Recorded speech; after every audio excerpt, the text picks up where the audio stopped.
Welcome to PingPongDreams, where we enter the world of sports not just with a ball, but with dreams, sweat, and unconditional love. Today, I invite you to join me on a special journey, not through the life of a legend, but back to where it all begins, in humble homes, where the first sound of bouncing balls echoes like lullabies, where the silent love of a family quietly forges future champions. Some dreams aren't born in stadiums. They don't begin with trophies or breathtaking finals. They start in small rooms, where a mother gently adjusts the grip of a 3-year-old's paddle, where a father quietly mops the floor after thousands of balls have fallen, where the sound of ping pong isn't sport, it's daily rhythm. In table tennis, there's a unique generation of players. They weren't just trained in national centers. They were raised in the womb of family. They weren't born to compete. They were born from dreams that their parents never got to live. These children, from the moment they could walk, held a paddle like it was an extension of their body. Table tennis wasn't a choice. It was breath, it was their first language, it was part of their blood.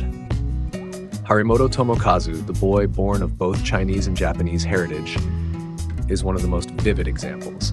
His father was a coach, his mother a former Chinese national team player. Even while in the womb, Harimoto heard the sound of bouncing balls every day. At 2, he picked up a paddle. By 4, he rallied like an adult. At 6, he competed across Japan. He never had summer holidays or grand birthday parties, only a strict training schedule and the ever-watchful eyes of his parents. But you know what? He never complained, because that was his world. A tiny one, with just a paddle, a table, and 2 people who believed he could reach a height no one else ever had. And he did. At 13, national champion. At 14, ITTF World Tour winner. He wasn't just a prodigy. He was the product of a home, of relentless belief, and of a quiet love spanning over a decade. Before Harimoto, Japan had another icon, Ai Fukuhara.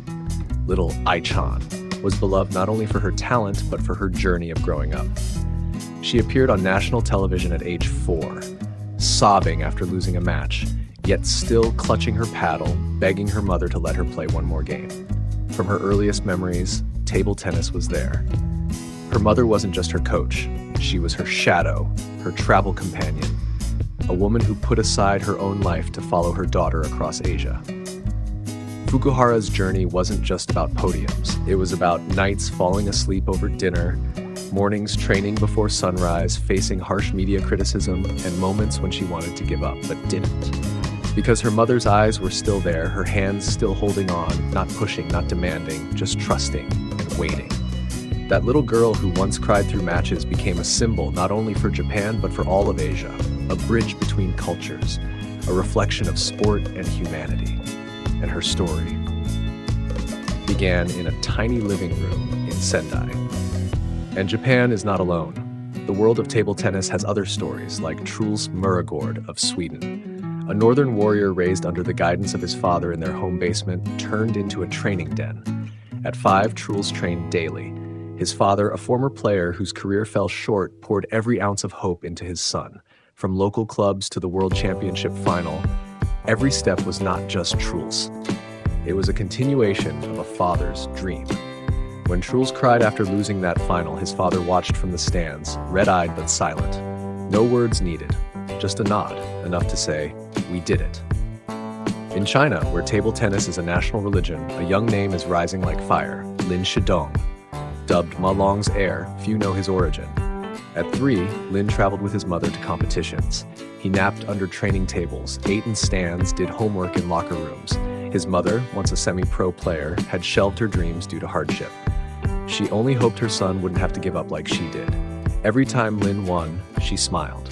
Every time he lost, she smiled too. Because she knew the real victory was that her son still loved the game, in a world full of pressure and expectation. And far across Europe, a girl named Bernadette Szőcs emerged from Hungary. Graceful, fierce, and full of fire, she grew up in a modest home. No fancy coaches. Her brother trained her. No indoor facility, just a battered old table in the garden. While other kids played in parks, Bernadette spent her childhood under the sun, practicing shot after shot, watched by her mother, never absent from a single match. When Bernadette rose to fame, people only saw her glamour.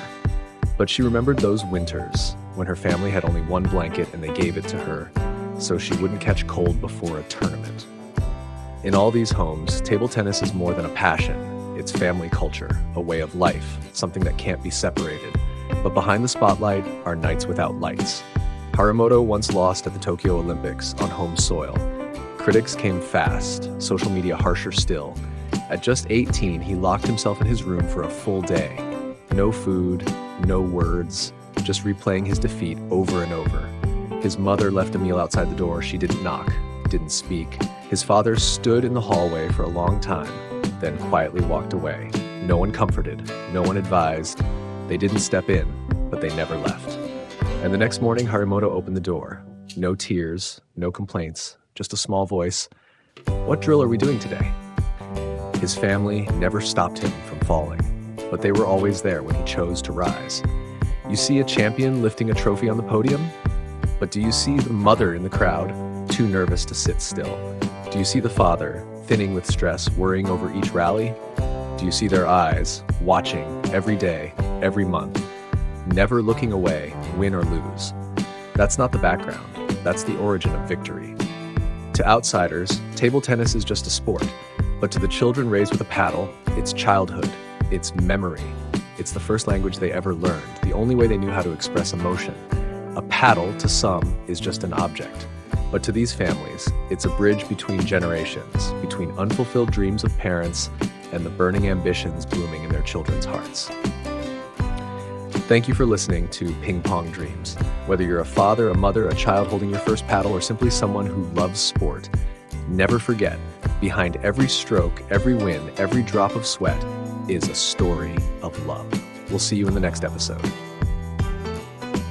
where we'll continue exploring journeys that go beyond sport and speak to the soul of a life lived with purpose. Take care, and may your day be filled with warmth.